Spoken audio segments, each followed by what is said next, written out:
आज म बनाउँदैछु अमिलो पिरो एकदमै स्वादिलो गोर्खा चटनी।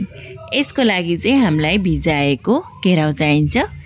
अब यो भिजाएको केराउमा थोरै नुन राखेर मजाले 10-15 मिनट जति चाहिँ बोइल गर्ने अनि पानी निथारेर एउटा भाँडामा राख्ने।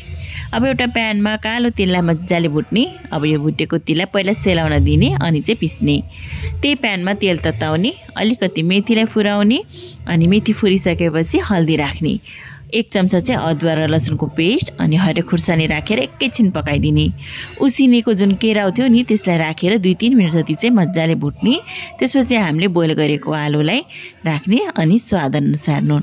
सबै कुरालाई सानो आगोमा एकैछिन भुटिसकेपछि चाहिँ एउटा बाउलमा खनाउने, भुटेको तिल पनि राख्ने, इमली पनि राख्ने, त्यसपछि रातो धुलो खुर्सानी, प्याज, त्यसपछि मजाले मल्ने। अब चाहिँ हाम्रो यो अमिलो पिरो अचार चाहिँ रेडी भयो। अब हजुरहरूले पनि यसरी बनाउनु होला।